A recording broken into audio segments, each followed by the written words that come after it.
L'architecte britannique Sir Richard Rogers est décédé le 18 décembre 2021. En France, il reste surtout connu pour sa réalisation emblématique, le Centre Pompidou à Paris. Mais ce n'est pas la seule construction qu'il a signée dans notre pays, nous allons le voir.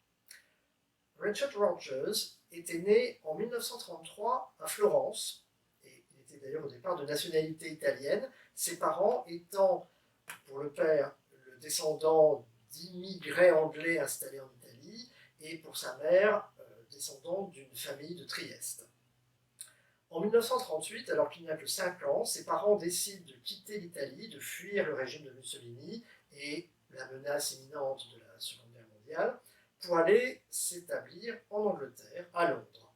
Son enfance est assez difficile, mais il entame ensuite des études d'architecture, toujours à Londres, puis décide d'aller à Yale, aux États-Unis, pour suivre ses études. C'est là qu'il rencontre son compatriote et son contemporain, le futur architecte Norman Foster, et peu après, ils fondent ensemble un cabinet avec leurs épouses respectives. La première réalisation marquante de cette nouvelle équipe est la maison conçue pour les parents de Richard Rogers à Wimbledon, une maison qui se caractérise par ses poutrelles métalliques peintes en jaune citron et ses grandes baies vitrées. Ce principe de transparence d'ailleurs se retrouvera dans beaucoup de bâtiments de Rogers par la suite. Au début des années 1970, Rogers s'associe avec l'italien Renzo Piano et c'est ce tandem qui remporte peu après le concours pour ce qui deviendra le Centre Pompidou. Peu après mai 68, il est décidé de construire dans Paris un musée d'art moderne qui pourrait occuper l'emplacement des Halles de Baltard, détruites à cette période-là. Mais il y a également un autre projet qui est en cours, qui est celui d'une grande bibliothèque publique.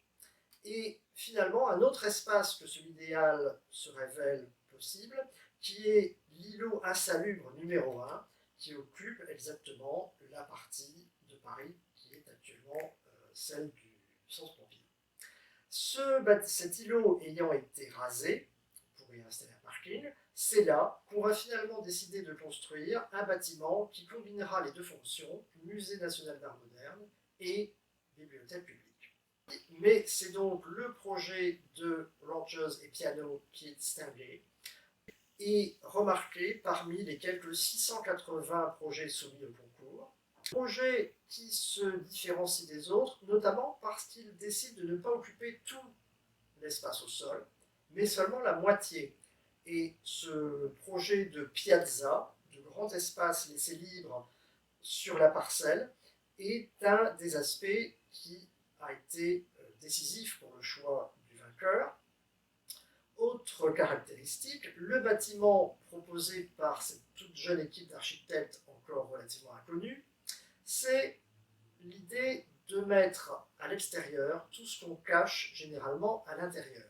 En Angleterre, c'est ce qu'on appelle l'architecture inside out, l'intérieur mis à l'extérieur. Cet intérieur qu'on expose, ce sont toutes les fonctions, tout ce qui est électricité, câbles, conduite d'eau, ascenseur, qui, dans le bâtiment de Beaubourg, est non pas caché, mais au contraire mis en avant, exhibé, et encore souligné par le code de couleur choisi par les architectes, une couleur étant attribuée à chacune des fonctions, le rouge pour les ascenseurs, par exemple. C'est ce qu'on appelle aussi en Angleterre le bowellism, c'est-à-dire ce qu'on pourrait traduire par entraillisme, le fait d'exhiber les entrailles du bâtiment. Par ailleurs, le Centre Pompidou tel qu'il est projeté est une sorte d'hommage aux usines du XIXe siècle avec ses structures métalliques bien visibles. En fait, dans les mots de Rogers, il s'agit d'une machine à tout faire, ou comme le dit Piano, d'un ovni qui se pose au centre de Paris. La construction du bâtiment s'étend de 1972 à 1977, non sans péripéties, car le projet lancé par le président Pompidou manque d'être arrêté, ou du moins sérieusement ralenti, lorsque Valéry Giscard d'Estaing lui succède. En tout cas, les budgets sont réduits, ce qui entraînera quelques modifications, notamment la suppression des images qui devaient être projetées sur la façade. Autre modification apportée par rapport au projet initial, les escalators de la façade, qui actuellement vont tout droit, pourrait-on dire, d'un bout à l'autre de la façade, au départ auraient dû être placés au centre et se disperser vers les différents côtés du bâtiment. Lorsque l'édifice est inauguré en janvier 1977 par Valéry Giscard d'Estaing, c'est le scandale, on peut le dire, puisqu'il est très mal reçu. Cette architecture ultramoderne en plein centre de Paris ne plaît pas du tout à bon nombre de personnes. On parle de monstres du Loch Ness dans Paris, on parle de bâtiments destinés au divertissement de King Kong. Rogers raconte qu'une dame dans la rue, apprenant qu'il en est l'architecte, lui a donné des coups de parapluie. Sonia Delaunay, notamment, dira qu'elle préférerait brûler ses peintures que de les voir exposées dans ce bâtiment. Donc, véritablement, c'est un tollé, mais le succès est au rendez-vous et le bâtiment accueillera beaucoup plus de visiteurs que prévu, ce qui montre son succès. D'ailleurs, depuis son ouverture en 1977, il a déjà dû fermer une première fois pour travaux, à la toute fin du XXe siècle, et on sait déjà qu'il va à nouveau devoir fermer à partir de 2023 pour 3 ou 4 ans de rénovation. En 1977, l'année même de l'inauguration du Centre Pompidou, Rogers fonde un nouveau cabinet avec d'autres associés qui se séparent de Renzo Piano, et sa réalisation emblématique qui démarre la même année sera la tour Lloyd's à Londres, qui est une sorte de beaubourg vertical, pourrait-on dire, car on en retrouve les principales caractéristiques, toutes ces fonctions exhibées à l'extérieur du bâtiment. Il manque seulement les couleurs. Le bâtiment de Londres est au contraire uniquement dans les couleurs de l'acier et peut-être de la peinture blanche, mais il n'y a pas toutes ce rouge, ce bleu, ce vert qu'il y a à Paris. Mais quand je parle de beaubourg vertical, c'est parce que le Lloyd's Building est en fait un volume comparable peut-être à celui de Beaubourg, sauf qu'il est mis debout. Et comme il n'y a pas à Londres d'espace permettant de le regarder de loin, comme la piazza du Centre Pompidou, l'effet est beaucoup plus écrasant. Cette verticalité qui domine les petits bâtiments plus anciens est assez impressionnante, peut-être même excessive, mais le bâtiment est quand même considéré comme un grand succès. Il est devenu, avec le Centre Pompidou, la réussite par excellence de Rogers. Dans ce bâtiment moderniste qui est le Lloyd's Building, se glisse malgré tout un hommage à l'architecture du XIXe siècle, puisque le grand atrium qui traverse toute la hauteur de l'édifice imite par la forme de sa verrière les verrières du bâtiment de l'exposition universelle de Londres en 1851, le Crystal Palace. Le Lloyd's Building est inauguré en 1986 et les années suivantes sont marquées par une controverse opposant Rogers, comme d'autres architectes contemporains, au prince Charles, qui prend fait et cause contre l'architecture moderne dans Londres, notamment au projet d'agrandissement de la National Gallery. Rogers a présenté un projet, bien sûr. Ça n'est pas forcément aussi sien que le prince Charles pense, mais il qualifie toutes ces architectures d'une modernité flagrante de verrues sur le visage de la capitale.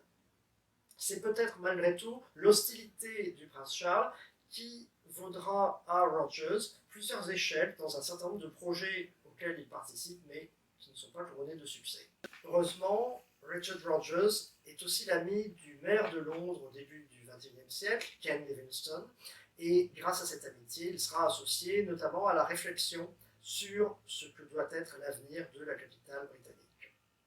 À la même époque, Rogers a construit quelques projets assez mineurs en France, à Quimper ou à magasin d'usine près de Nantes, mais la grande réalisation en France dans les années 90 est bien sûr le Palais des droits de l'homme à Strasbourg.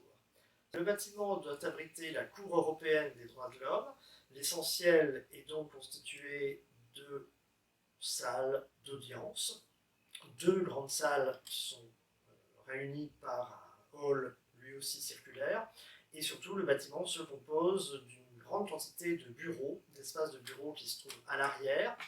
C'est ne sont pas visibles depuis la façade, et ces espaces de bureaux ont d'ailleurs dû être considérablement agrandis puisque la chute du mur de Berlin est intervenue alors même que le bâtiment était en projet, et évidemment la réunification des deux parties de l'Europe, l'Europe occidentale et l'Europe de l'Est, a modifié tous les besoins du bâtiment. C'est pourquoi il a fallu le surélever et l'allonger dans la partie des bureaux.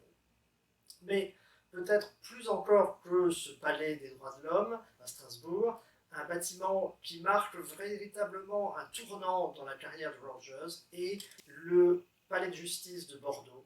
En 1997 est inaugurée la cité judiciaire de Bordeaux, qui réunit le tribunal de grande instance et l'école de la magistrature.